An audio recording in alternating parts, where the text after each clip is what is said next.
Sa sobrang kasikatan na nakuha ng bandang AHA sa kanta nilang Take On Me sa buong mundo, ay mas dumami palalo ang mga banda sa Norway noong mid-80s ang nangarap at sinikap na makakuha din ng success internationally. Kaya iba man ang lingwahe ay pinipilit ng mga itong makagawa ng mga kantang English ang lyrics. Naging matunog ang pangalan ng iba pang mga banda na malaki ang potensyal na sumunod sa yapak ng mga ito. Dahil sobrang hype ang ibinibigay ng media sa Norway nung panahon na yon, lalo na sa mga bandang nakakakuha ng kontrata sa mga international recording company.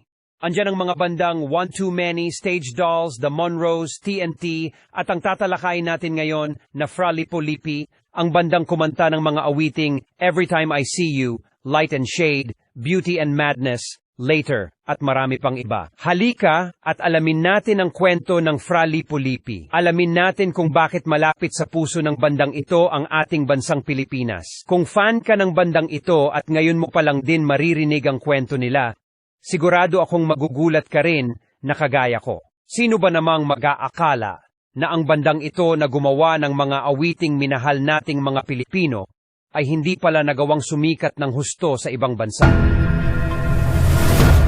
Ang bandang Fra Lippo-Lippi ay nagsimula noong 1978 pa sa Norway sa ilalim pa ng pangalang Genetic Control. Sila ay binubuo ni Rune Christoffersen sa bass, minsan ay siya sa gitara o keyboards, si Morten Sjöberg sa drums, at minsan ay sa keyboards din. At si Bjorn Sorknes na kakasali lang noon sa banda ay bass o keyboards naman ang hinahawakan niya. Papalit-palit sila ng hawak na instrumento depende sa mga tinutugtog nila.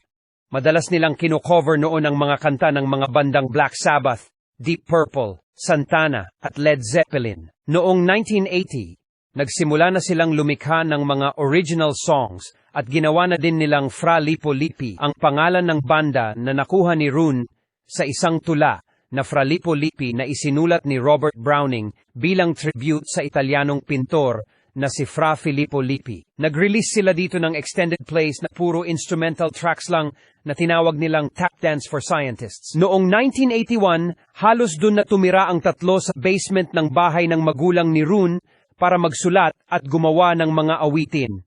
Pero dito, lumabas na ang pagkakaiba sa panglasa sa musika nina Sorknes at Rune. Ito kasing si Rune ay inspired sa tugtugang melodic rock, samantalang si Sorknes naman ay mahilig sa mas experimental na approach sa musika. Kaya umalis ng banda si Sorknes, na naging dahilan para maging duo na lang ang Fra Lippo-Lippi. Ganun pa man ay nanatili namang magkakaibigan ang tatlo at dun pa rin tumitira si Sorknes kasama ang dalawa sa basement kung saan sila gumagawa ng mga awitin. Dito itinuloy ni Rune ang kanyang master degree sa isang university na ayon sa kanya ay paraan niya lang ito para makakuha siya ng student loan na perang ginamit niya para makabili ng mga instrumento at gamit sa recordings. Ganon din si Morten na nagtrabaho naman sa airport. Nakapag-install sila ng 4-track recording studio sa kanilang pwesto kung saan nila nabuo ang debut album nila na In Silence na inirelease noong 1981. Sa tulong ng isang independent company na Uniton na ikalat ito sa iba't ibang parte ng Europa, lalo na sa Netherlands at Belgium, kung saan ay nakabenta sila ng mas malaki kumpara sa benta nila sa Norway. Sobrang satisfied si Rune sa partnership nila ng Uniton dahil sa pagpopromote ng mga ito ng kanilang album. Noong 1982, nagsimula na ulit ang dalawang lumikha ng mga bagong awitin para naman sa pangalawang album.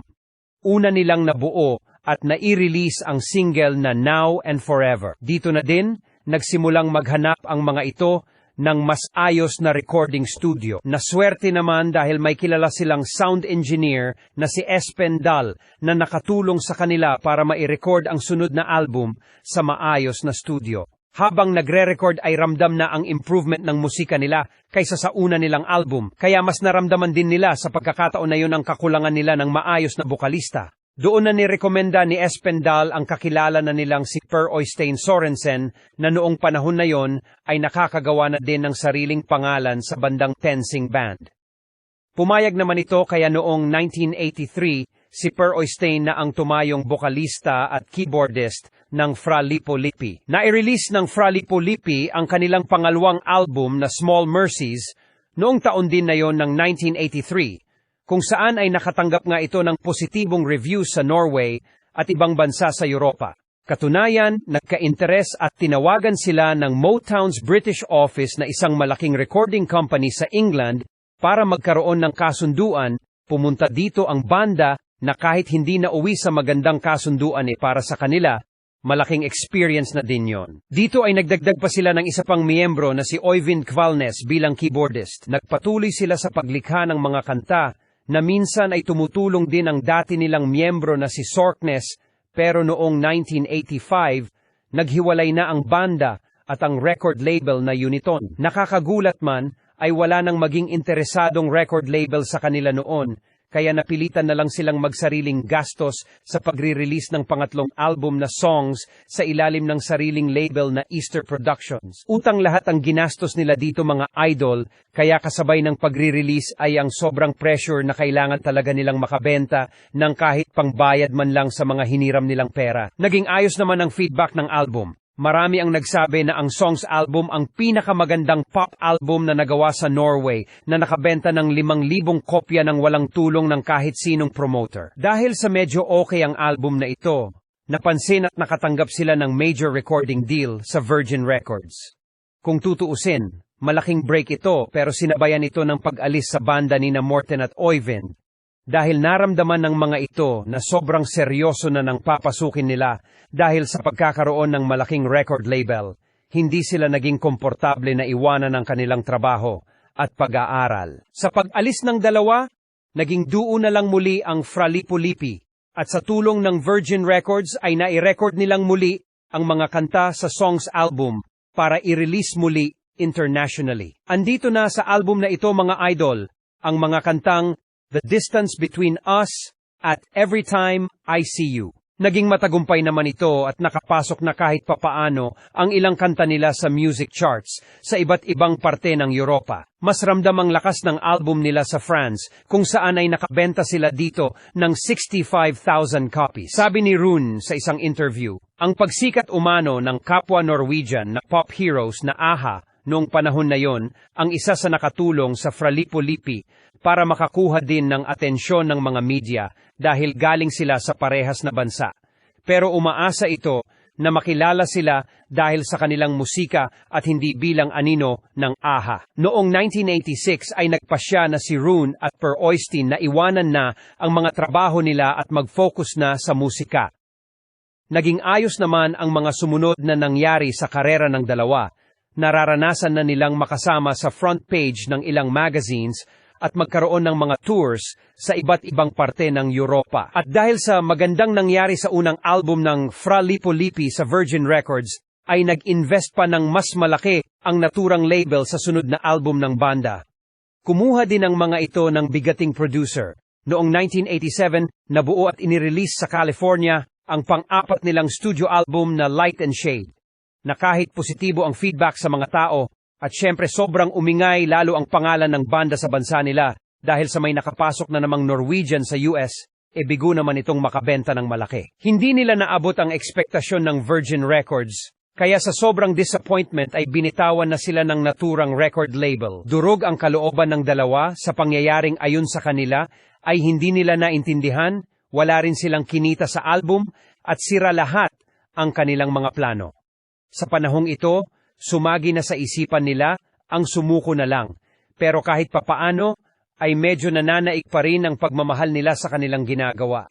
Mahirap man, mas pinili nilang magsimula muli. Sobrang bigo sila sa kanilang American Dream. Pero sa hindi nila inaasahan, doon pala nila mararanasan ang inaasam-asam na kasikatan sa kabilang parte ng mundo, sa bansang Pilipinas. Hindi na ito nakapagtataka mga idol. Nasa Light and Shade album na kasi ang mga kantang Beauty and Madness, Angel at Light and Shade na talaga namang pasok sa panglasa ng mga Pilipino ang tunog ng mga ito. Noong 1988, inimbitahan ng Fra Lippo-Lippi para mag-perform sa noon ay People's Culture Hall sa Maynila. Nagsama sila dito ng mga touring musicians dahil nagkaroon sila ng 3 nakasetup na konsyerto dito. Sold out agad ang tickets at dinaluhan ng 55,000 na mga fans nilang mga Pinoy. At dahil sa sobrang sikat nga nila sa Pilipinas noong panahon na yon, na ayon sa kanila ay superstars nga daw umano ang touring sa kanila, napilitan pa silang magdagdag pa ng panibagong 3 pang konsyerto na nasold out din agad ang tickets. Nasa 100 Norwegian money ang presyo ng tickets. Noon mga idol nakatumbas nga daw ng isang buwang sweldo ng isang empleyado sa Pilipinas kung i-convert sa peso. Ayon sa Fra Lippo-Lippi, halos lahat ng kinanta nila sa konsyertong yon ay hindi na nila halos marinig dahil sinasabayan sila ng mga tao sa pagkanta na nagpapakita kung gaanong kamahal ng mga Pinoy ang kanilang musika.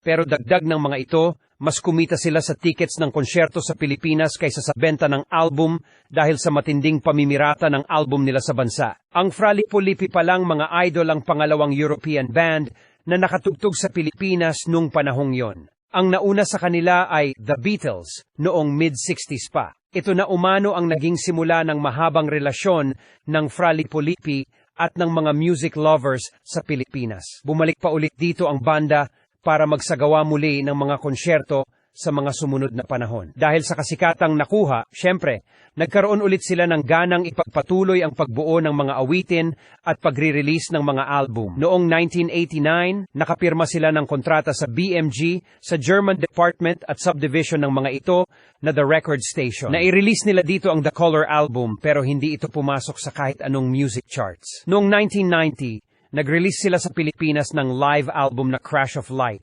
Pero sa taon ding ito, inalis na rin sila agad ng The Record Station. Muli kinonsidera na naman nilang mag-break na lang pero sa huli ay pinili ulit na magpatuloy. Nabuo nila ang pang-anim na studio album na Dreams na inirelease noong 1992 sa Norway, Japan at Pilipinas. Andito ang kantang Stitches and Burn na muling sumikat sa Pilipinas at ganun din sa Japan. Noong 1995, nag-release sila ng pinakaunang compilation album na The Best of Fra Lippo-Lippi 85-95 at pagkalipas ng 2 taon, noong 1997, nagbuo muli sila ng panibagong compilation album na The Virgin Years, Greatest Hits na sa Pilipinas lang ine-release.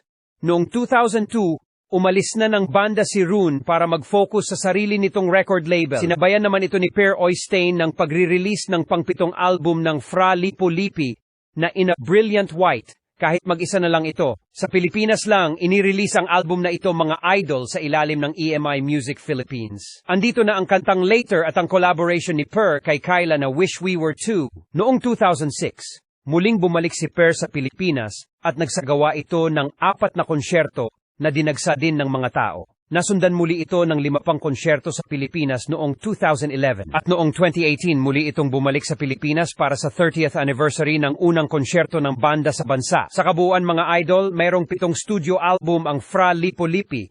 8 kung gagawing 2 ang bilang ng album na songs na inirelease nila ng 2 beses. Meron din silang isang live album at 7 compilation albums. Hindi man nila nakuha ang kanilang pangarap na kasikatan sa US at UK mga idol, nagkaroon pa rin naman sila ng makulay na karera.